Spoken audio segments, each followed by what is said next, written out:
Hey everyone.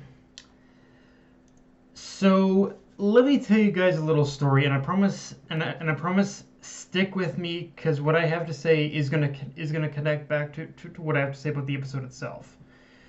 But when I first read the Digitalis arc in the manga, I knew immediately that Hermit had seen or experienced something traumatic, and to a degree, from the moment Mueller was introduced, I knew the guy was a piece of shit. So a lot of what he inevitably did wasn't surprising to me. But the moment I saw this right here, my blood started boiling. This was the moment that not only completely changed my perception of Mashima as a mangaka, but it's the first time reading a manga and being introduced to a character so vile, so disgusting, so infuriating that I wanted to jump into the pages of the manga and inflict every conceivable means of torture onto him. I could upon Mueller. That's exactly what I wanted to do with him. And in retrospect, I believe the reason why I was feeling I was at the time and why that happened to begin with, and why it got such an emotional reaction from me was because Mueller ultimately revealed his true, like when it came to Mueller, Mueller and his staff and all them outright revealing his true colors to Hermit was the moment where the coin flipped on the relationship between man and machines as we've come to know it up to this point. Yes, humans are capable of great compassion towards machines, and the reverse is also true. However, between the destruction of Planet Hook and what he did to Hermit, Mueller is an example of how, in the same breath, the machines can be capable of emotional understanding and becoming more human. Humans are equally as capable of horrific acts that can make them even more soulless than the machines that they pretty much claim are just that. Hermit Hermit in that moment, the first moment that the Planet Hook was destroyed. Hermit was not only betrayed, but everything she believed and everything she thought she was doing to help was basically snuffed out in a single moment. When she realized the only thing she achieved was killing her own kind, and maybe she was naive, but when you look at Hermit's history, Hermit didn't really even know anything about the world outside of what she had experienced with Ziggy. Like she never really got to explore the world fully, and this was her just first experience in that. Now and now, now obviously I went on a long tangent with that, but why am I bringing my experiences from the manga into this? Well, it's because, again, going back to what I said, that pretty much moment where Hermit is strung up, it is without a doubt one of the more horrific moments from the manga.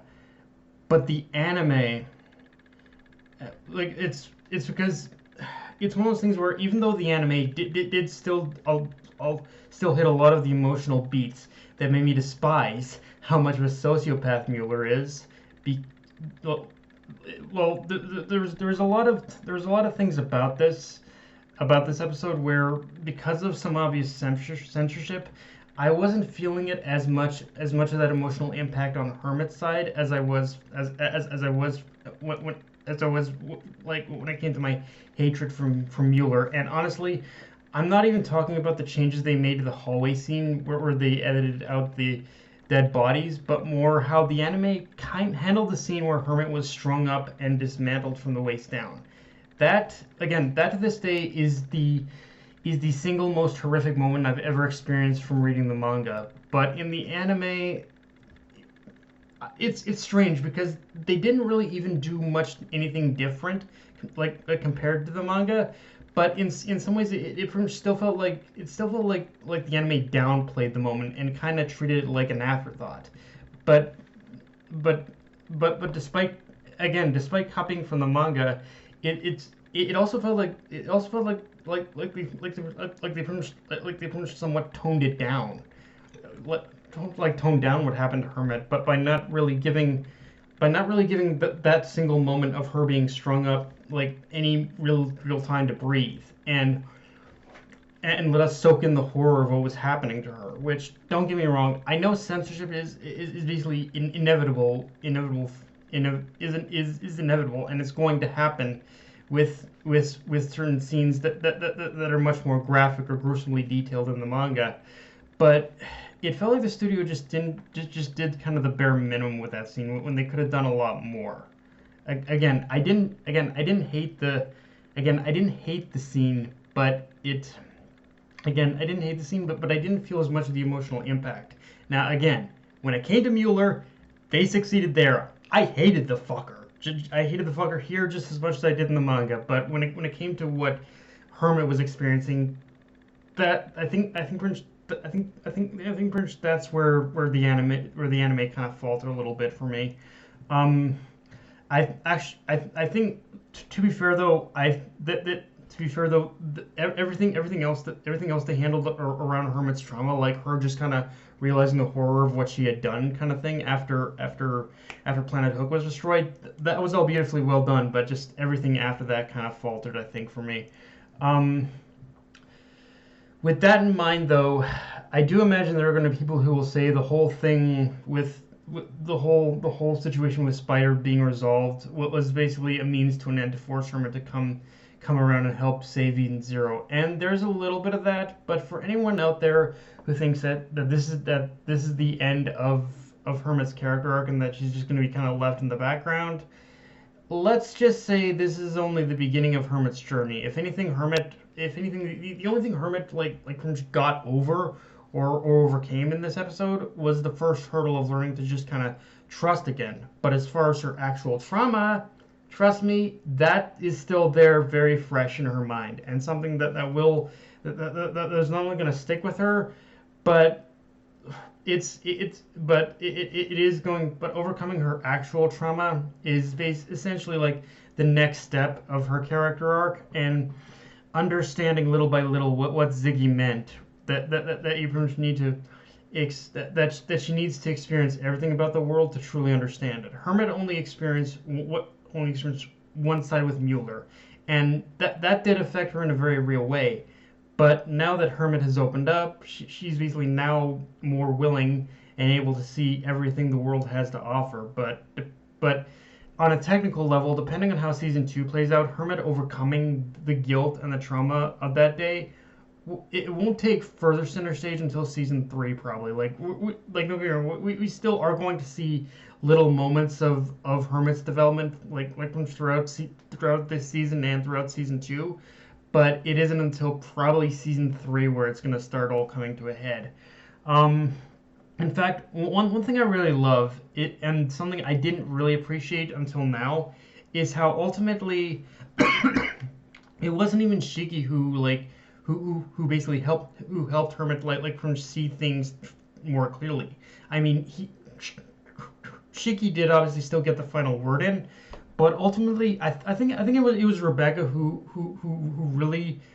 had the bigger impact on Hermit in this episode, and in some ways Hermit is the only one, or some ways Rebecca is the only one who was even able to help Hermit see the flaw in what she was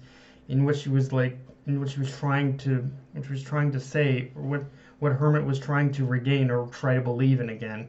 And yeah, Rebecca is really the only one who could talk to Hermit on the same emotional level of what she was feeling. All that being said, though, I do have to talk about the way Planet Newton and Planet Hook were designed in this episode, because it's something I was able to forgive and look past in the beginning, because they made the environments of the planets itself look great. But now the more minimalistic designs JC staff is using are becoming a little bit harder to accept now, because because right now, obviously, because further down the line we go, the planets are going to get even more bizarre and unique looking. So just using the same spherical shape is not going to cut it anymore, and it does make me even more worried about what Sun Jewel is going to look like in the anime. Because I think we got a preview. I think we got a tease of it in the anime in the opening. But if what we saw there is true and that is Sun Jewel, then yeah, they've it's really getting hard. It's really getting hard in order to accept these more minimalist designs of the planets they're using, because each one has a unique flair to them, and it's not capturing.